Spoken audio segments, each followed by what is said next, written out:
Get into it then. Okay. Hello everybody, welcome back to the James Lawrence Allcott channel. Hope you guys are all doing very well. So much to talk about. The games are finished. You've got Manchester City beating Dortmund late on in the first leg. They're at home obviously in this one, which always, they all feel a bit weird, don't they, with no fans there. And then the second game, which I've got to be honest, I was sort of trying to watch Man City as much as possible, and there are some wicked bits that we can go through here with the average positions and things like that. But the Liverpool Real Madrid game was absolutely fascinating. And I tell you what, if you haven't done it yet, go and check out the video that I put out yesterday about the truth about Real Madrid and where they might hurt Liverpool. Because I tell you what, if you throw enough shit at the wall, you'll get it right now and again. Thank you all for joining me right now. A couple of things before we get into it. First of all, let's subscribe, right? Subscribe to the channel. We hit 100k last week, which is amazing. But let's crush this target. 28th of April, we've got quite a few days left before my birthday. I want to smash this 100k. Absolutely destroy it. So do me a favour and subscribe to the channel right now. Hit the notification bell as well. I'm going to be live tomorrow for the Porto-Chelsea game and the Bayern Munich-PSG game as well. So we're going to be doing the exact same thing that I'm doing right now. So subscribe. Hit the like button as well if you're joining me live. And also, if you're watching live right now, I want to know who was your man of the match for some of these games, and also get your questions in as well, and I will be answering them at the end of this. But there is so much to talk about. Let's get into the first one, which is Man City versus Dortmund, a game where everyone was talking about Erling Haaland.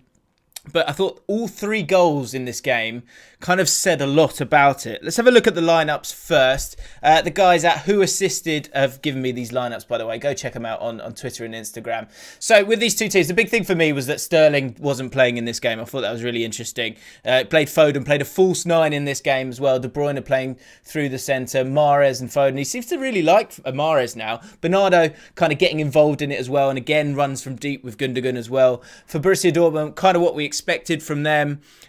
Chan, who actually ended up playing in midfield, actually, and Dahoud as well. So the big one for me was Sterling not playing in this game, because I was surprised by that. And actually, as the game progressed, I thought that might be the area where Man City kind of get undone, because Dortmund, they did really well actually, and they dealt with this false nine really, really well as well. Because if you have a look at the average positions for Man City and Dortmund in this game, let me show you it. Here it is. So you can see, there we go. What they did was, this is from the, so if you have Borussia Dortmund going left, of course, and Man City going right in this game. So the first half of this game, Borussia Dortmund pressed in the real central areas. They were okay with Cancelo and Kyle Walker having the ball a lot of the time, but they also played really high. If you think of some of the games that we've done here and done analysis on, often the defenders, are, for the opposition, are almost on their own penalty box because they're looking to defend deep. But when a team's playing with a false nine, like Man City are doing, it's actually a lot smarter to kind of push them up and keep them away from your goal, because you haven't got that striker who's sort of pushing on beyond on the last line of defence a lot of the time. And actually, that's what I mean when in terms of Foden missing in this game. I thought it was almost a bit of a shame, because as great as Foden is, with Sterling, Sterling's going to kind of make these darting runs and get behind, and then with that means you kind of drag the whole team back a little bit. But this kind of played into Borussia Dortmund's hands just a little bit. Bellingham brilliant with his pressing. The whole team actually with Dortmund with their pressing was really, really good. The three goals are the things I really want to focus on here, because like I said, it was actually quite a sort of contained game where for a lot of it there were these kind of like little passes into those spaces in behind, and Haaland got some of those as well and had a couple of chances, but generally was kept quiet for them. But the goals actually came from how narrow Dortmund played with their press, because the chance came from Chan. Is Chan 23? What number's Chan? Where is he? Chan's 23, yeah. So Chan had the ball here, and the first goal came from, and you can kind of see it here, he was looking to play it to Guerrero, I think it was, and the pass wasn't on, and Mahrez was able to kind of cut him out. So they kind of created that, they won the ball from there, and from there, what you saw with Man City, and what makes them so dangerous when they play false nines, is that when you do get the ball to these players deeper, It's about getting to the byline. And in the second half, Foden had a great chance to make it 2-1 before he did actually make it 2-1. Because of Man City being able to get to these areas here. And that's what happened for that goal. You had Foden who got the ball once they'd won it. He played that deep cross, and that happened quite often. The crosses actually were deep to the second man. And even when Jesus came on, you can see they were still playing those crosses because they know that these are the two furthest forward players. Because most teams defend so deep that the best chance for Man City to score goals is to get the ball to the byline and be able to pull it back. And that's actually what happened. The ball's a little bit too long, but Riyad Mahrez got himself on it. And De Bruyne, who'd kind of started the move, hadn't he? He was able to sort of track his run. And that's the other thing that's really nice about this, the false nine for Man City, is that all the movement comes from... that doesn't come from a sort of standing start. They're kind of all drifting into different places. And the centre-backs for any team that plays against them, it's so awkward because they've got no one to mark all the time. They've never got anyone to mark. It's crazy. But Dortmund were good. Dortmund were really, really good. I was surprised that they did as well as they did and were able to contain Man City as well as they had. And I think, if anything, Man City felt like they were going to be comfortable and fine. In the second half, the goal, again, comes from that narrow play. You've got Jude Bellingham who gets the ball and plays it to Haaland. And that's the good thing about Haaland playing as central as he does, because when he does get the ball, you can play it in the channels for him, and there's no one in his way, if you know what I mean. Almost the opposite of Man City. And there were a couple of chances. There was one time when he just bounced Diaz off.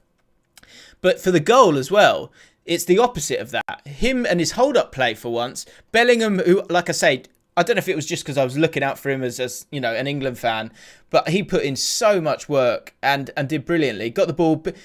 was able to kind of manipulate it, play it into Haaland's feet. Let's get the ball. Play it into Haaland's feet. And then that third run from Royce was already happening. And Haaland was able to play him through. And Royce, with a fantastic finish, smashes it in like that. Brilliant. So on the counter-attack, that was the best way that Dortmund were ever going to get a goal, in my opinion. Bellingham as well, robbed in the first half. I think that's worth noting as well. Like, he's done so well. He did so well in terms of breaking it down. The energy that he can show is absolutely outstanding. And then without the ball, like I say, they contain Man City for a lot of the game. Like, they don't press that much when they kind of clearly have the ball. They allow it go from side to side. But when it came into those central areas, that's when they were pressing. And you can see that from these average positions. Like I said, those central positions led to the goal themselves. And then the third goal, though, is just... It's just pure... The scariest thing you can ever do with De Bruyne, and I can't really show it on here because it's on the opposite here, but if we remember the third goal, the winning goal for me, it just highlights the point of the false nine and that high line. And it'd be interesting to see if they play with the false nine, because Guardiola's been talking about not buying Haaland, and he might be just posturing, but he might be wanting to play a false nine for next season, because what it does is it allows De Bruyne to both be someone who's able to arrive late and score goals for the team, and De Bruyne is their best player, but also pick up the ball wherever he wants to and allow people like Gundogan to make the runs that he makes. And Gundogan, I think this highlights everything that's great about Man City this season, because like I say, De Bruyne being able to have that free movement to go and get the ball in this area where he is absolutely deadly with his left foot, his right foot. But importantly, the best bits of Man City this season, which is one, De Bruyne, the best player, but two, Gundogan and his movement and intelligence. As soon as he gets the ball, their centre-back's on him, and he's already made that run because he knows De Bruyne is going to put it on a plate for him. And he's still got the composure to take a touch and give it to Foden to allow him to score. Absolutely incredible stuff. It was just, yeah. They were able to kind of... I think the thing for Man City is that you've got to say that they won ugly tonight. They won really, really ugly. And that's something that I'm not sure you've had to say about Man City. They are a team that it's completely dictated around control. Completely. But at the same time, you've still got these players and you've still got the fluidity of movement and chemistry that one or two mistakes, and Dortmund had to be perfect to try and get anything out of this game. And I wouldn't say they were anywhere near perfect, but it was certainly good. But the mistake for the first goal and then that bit of quality for the second goal, and maybe they could have got one more, means that Man City go into this second game with a 2-1 lead. My man of the match... It was one of those where Foden had a couple of chances and probably should have taken them, really. Oh, I might have to say Gundogan with his movement again, because it makes it so hard for them. And also, I think, quick note for Bernardo Silva, who only played 60 minutes, but he works so hard for the team. He works so hard for the team. Right, let's get into the second game that we've got to talk about, which is Liverpool versus Real Madrid, or Real Madrid versus Liverpool. And first of all, did anyone notice like they've got new lenses at Real Madrid? Like there's this like soft focus there. I don't know if anyone's noticed this. I think we had a super chat, by the way, so let me just see if I can go back to that. I don't know if it's a Man City one. If it's not, I'll save it for later. Hopefully I can see it. Luke Bromwich, who's your outright favourites now, Jim? It's still Man City. Like, that's an ugly win, right? But no Lewandowski, who knows what's going to happen in the game tomorrow. And like I said, make sure you join me, make sure you subscribe, make sure you hit the notification bell, because I'm going to be going live tomorrow at the exact same time. So I think you still got to go with Man City. I think I'm sticking with them. Right, let's talk about Liverpool, because I tell you what, there is so much to talk about with them and Real Madrid. Like I said, go check out that video I did yesterday, because I think, that's why we kind of half look at the stats, but then half look at the movement of some of these players. And I think that's why a lot of you guys seem to like the channel. Because what I said, and I'll put some, a mate of mine sent it to me. He said, because I said in this video, if you stop Cruz, you stop Real Madrid. And it's time for Vinicius Jr. to step up. And he really did step up, didn't he? Let's have a look at the lineups first of all. Oh, it's not working now. Here we go. Oh, let's hope we don't get any mad noise this time. Should be fine. So Liverpool, here they are. Real Madrid first and foremost. Then let's have a look at them. And of course, Varane couldn't play in this game. Absolutely massive for them. And so I think they first of all they reverted back to the 4-3-3 that they know best, which they've played 25 times this season. So that was a big part in it. But to play Militao and Nacho there. Last time they played in the Champions League, they lost 3-0 to CSK Moscow, these two centre-backs. And so there was real concerns there. And you knew it was going to be about that midfield three, which, like I said, we spoke about in the video yesterday. For Liverpool, the big talking point, Jota started, Firmino didn't, and Keita played instead of Thiago. And I think the idea behind that, of course, was to press the hell out of them. To kind of maybe stand on Toni Kroos, if Toni Kroos played on that left-hand side. But Toni Kroos didn't play on that left-hand side. I think that's what they were hoping and expecting going into the game. And so they stuck with it. I think they thought that Keita would go and do that job for them because Wijnaldum always stays on the left-hand side. But it didn't happen at all. And again, give me your man of the match and your nightmare of the match. And of course, the questions. 1,443 people watching right now. Make sure you hit the like button, guys. It just massively helps the channel. What I'm really excited to show you about this is, again, the average positions, because I think it just highlights the complete strategy of Real Madrid. Because Zidane, with the hand that he had, which is not the best hand that he wanted, completely outsmarted Liverpool in this game and really pinpointed, obviously, the weakness of Liverpool and got the ball. And actually, it was quite simple, really, because they just got the ball to that spot as much as possible. Let me show you these average positions from this game, because I just thought Toni Kroos, it was a masterclass from him, but they utilised just how good he is. Here it is. Right. So here are the average positions for the Liverpool Real Madrid. Real Madrid in purple, of course. And what was amazing was that I thought that they were going to look generally when you see Real Madrid and how they've played this season. And again, in that video, we showed you the passing networks. Toni Kroos gets on the ball here as much as possible. And actually, the fullback's a little bit deeper a lot of the time. And actually, what we thought was going to happen was they were going to play three at the back and Varane was going to be in this area here. Varane obviously gets injured.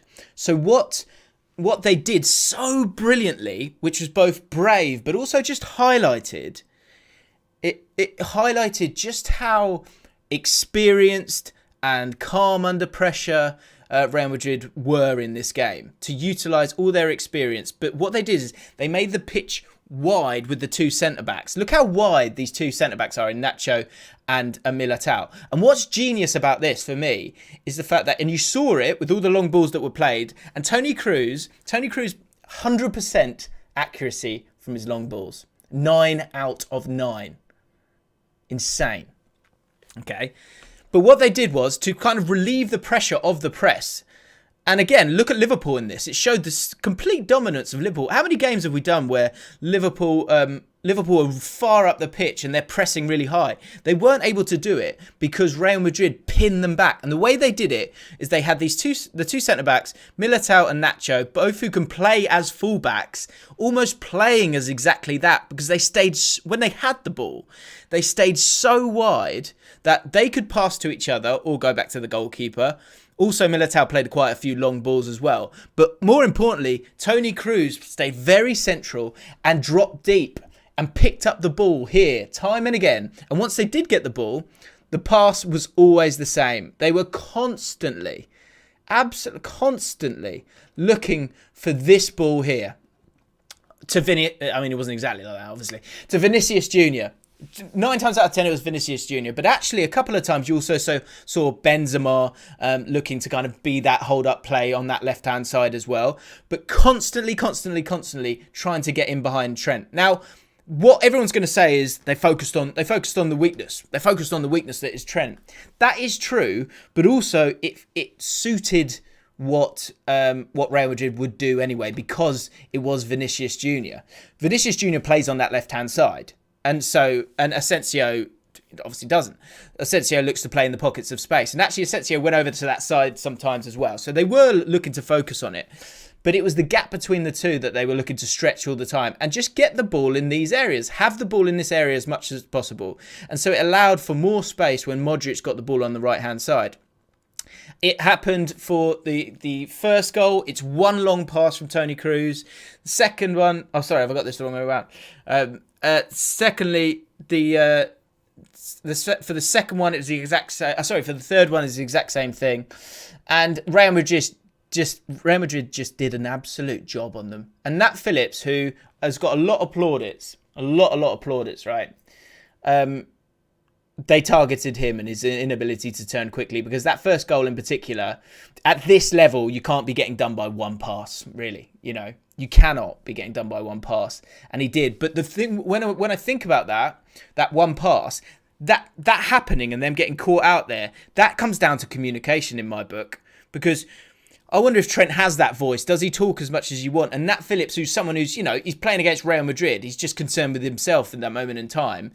What he should really kind of see that danger maybe for a second and get Trent to sort of try and tuck in a little bit quicker so they don't get done. Because Vinicius Jr., quite quickly, it was clear that they were looking to get the ball to him over the top a lot of the time. So it was really smart, because what you did, you couldn't get a chance to press this Real Madrid team because they made the pitch so big. I mean, look at these average positions. The pitch, I mean, I've got the goalie at the wrong end.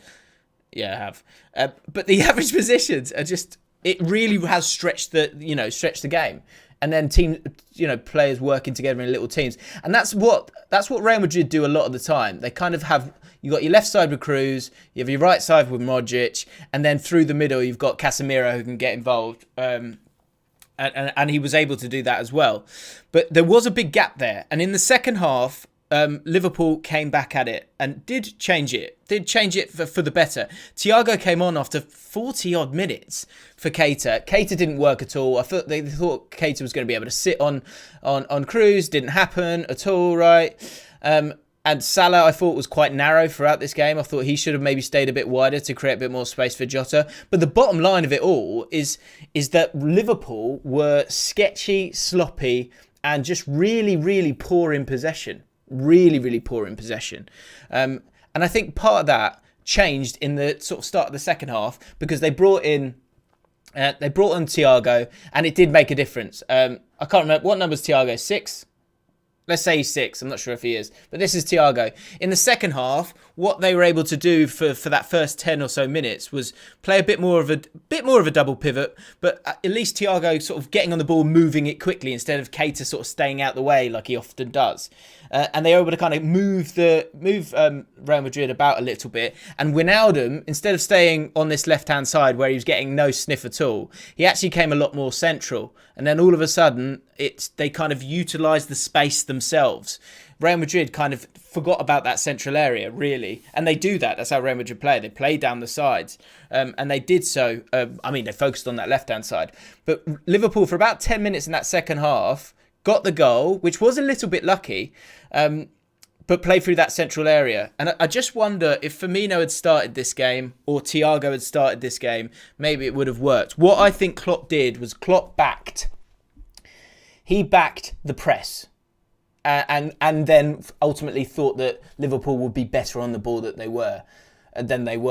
And it's like anything. And that's why I was so excited about watching this game. It was because you just didn't know how good Real Madrid were, really, until you understand just how press-proof they are. You know, it's like a boxing match. Like how much can they deal with this pace and this energy from Liverpool? And they totally outsmarted them with their long passing of Toni Kroos. I thought the sort of one-touch, two-touch stuff from Kroos, and Asensio was great. What a finish by him. Trent had an absolute nightmare, of course, for that second one. He's got to just head it away. But he was already kind of stretched a little bit. And I just thought, I thought it's everything that you would have asked for if you're a Real Madrid fan. If you're a Real Madrid fan, you go, right, can we be good at the back? And I'll tell you what, that back four played brilliantly. Even the goal, there's quite a strong element of luck there for Liverpool. You know, Jota's got his shot away, but it's kind of been blocked and it's fallen to Salah, and Salah's gone and got himself the goal. You know, he's done well with the finish. But that's kind of unlucky defending from Real Madrid. And so you would want Modric and Kroos to run the game. You'd want Vinicius Jr. to step up, which he massively did. And you want Benzema to kind of have that quality hold-up play as well. I've got to say, with the third goal, really poor defending again. Benzema's got the ball down here. Down here, and somehow I don't know which player it is, but he's able to get the ball out through about 3 or 4 players. The pressing isn't tight enough. I think it's Fabinho who gets done, and then they play the pass. And again, I think Alisson's got to save. He's got to save it, really. I mean, it's a good snapshot from Vinicius Jr., but he gets a strong hand on it. So for me, he probably needs to be saving that. I just thought for Liverpool, you've got to be really disappointed with how sloppy they were. And I think it highlighted the concerns of Liverpool. That if, for Liverpool, the back four is a problem. Kabak nearly got done at one point in the first half as well. And I think this was always the case. You just wondered, would the front 6 be good enough to overrun that elderly midfield and a back four that is missing your 2 best centre backs? You know, both teams missing 2 of the best centre backs. Real Madrid dealt with it much, much better than Liverpool did. Any super chats, then we'll read about now, and give us your man of the match. I'm going to go. I'd like to give it to, I know this is a couple of mentions. I think Toni Kroos, obviously long range passing, unbelievable. Modric again, progressive carries were just stunning. But Ferland Mendy I thought was great, and I thought Vasquez was great as well. In terms of nightmare, I've got to say, Sadio Mane was terrible in this game. Probably the worst game I've ever seen Sadio Mane play. You know, sometimes you can't see it because it's not close up, but the amount of times he just kind of ran down an alleyway, second half in particular, when he was on this side, Vasquez had him in his pocket, to be honest. And what was great as well was Vasquez kind of stayed with him, kept running with him instead of passing him on to his other centre-back, which meant that those two, you still had another line of defence because they knew that he wasn't going to play it to Robertson. It was quite a selfish performance from Sadio Mane. And he just, like I say, kept running down cul-de-sacs. Super chats, we've got a few. Let's talk about them. I just want to make sure I don't miss them all. Alazia Albaita, Trent AA, shocking defensively. Mendy and Vinny today did not put a foot wrong. Couldn't agree more. Some of the best on the pitch. Love the videos. Hala Madrid. Yeah, I mean, I thought they were superb. I thought they were absolutely superb. Vinicius Jr., you're waiting for that. You know, you need these games where you need to come of age, and they really, really did. And it was, it was brilliant. Obviously, you've got to get him the ball, and they constantly looked to get him the ball, and he was class. Like I say, I thought Mendy was great as well. I thought the whole back four was stunning. George Madlove, do you feel vindicated now, mate? Yeah, I guess so. I mean, I flip-flopped on this. I thought going into it, I thought it was going to be a bit different. I thought it might actually, going into the game, I tweeted, I said, this looks bad news for Real Madrid because I thought they wouldn't be press-proof, but they were completely press-proof. Lewis Alford says, Brazzers. Thanks for that. Thanks for the super chat. Appreciate it. Who are your man of the match, and do you have any questions, guys? Rob Grady, man of the match was Trent. He was Real Madrid's best player. Great chat. Great chat. Robertson, I thought Robertson struggled. I thought he was poor, but I think sometimes it's down to Mane as well. I always think the best that you get from Wijnaldum is when they play as a 3. I thought Jota was poor as well, actually, to be honest. And in hindsight, Jota, Firmino might have helped a little bit better, because if you played Firmino, especially with these two fullbacks playing so wide, two centre-backs playing so wide, if you played Firmino and sat him on Cruz or Casemiro, it might have been a different game, because you would have stopped that supply and they might have had to play different. But with Wijnaldum, I like it when these three, Robertson, Wijnaldum and Mane, playing together. I think that's when they're at their best. And you didn't see that because Mane was so concerned with making those diagonals through the middle, which I thought was, once it's not working, you've got to just change it, haven't you? And Jota as well, if you see those average positions, he was on Mane's toes as well. So again, he should have probably just looked to cut out that pass between the two and looked to cut out the pass from Toni Kroos, but he wasn't able to do that. It was just a really bad day at the office for them. Peter Kelly, Liverpool were lucky. It wasn't more fair. Madrid really targeted Trent a lot. He's slowly playing his way off the plane. All the Liverpool are back chat is a bit premature after beating 10th place Arsenal. Yeah, I mean, look, maybe you're right. Lewis Alford thought the Jeff and quote would go down better. James, you were spot on with your preview yesterday, mate. Great work. Love the content. Thank you, brother. Appreciate it. 2,000 people watching right now. Like I said at the start of this video, I don't want to stop at 100k. I want 200, 300, 400. But the important thing that I'm going to do, and I've said this a few times, is that I'm going to make content for you guys now, the guys that are watching right now, the first 100k. So hit the notification bell, because that's going to help get this channel all around the world. Subscribe to the channel if you're brand new. We'll look after you here. We'll have good chats about football, so get on it. Second leg, fair point. I want 150 ASAP. Second leg, I think. I mean, Liverpool needs to sort it out. I think it was just so impressive from Real Madrid, and I just don't see that Liverpool. I mean, look, Thiago coming on was a move in the right direction, and that 10 minutes in the second half gives them a chance. It highlights that they can play a little bit better. I think you've almost got to go when you've got the ball, you've got to be so much better, Liverpool, because the game was played in their half, but these long balls is hurting them massively. And can they get around that? Can they stop Vinicius Jr. scoring another goal? Asensio, again, I thought was really good and very clever, and great finish from him as well. I thought Real Madrid and Zidane were too smart for Liverpool, so I would stick by it. I knew it was about styles, and it was just one of those, can they overburden Real Madrid with the press? And they couldn't. They were press proof. They were class. That Real Madrid midfield, just absolutely top class. Alex E, top analysis here. Love the content. Thank you, mate. Appreciate that, mate. Thank you for the super chat as well.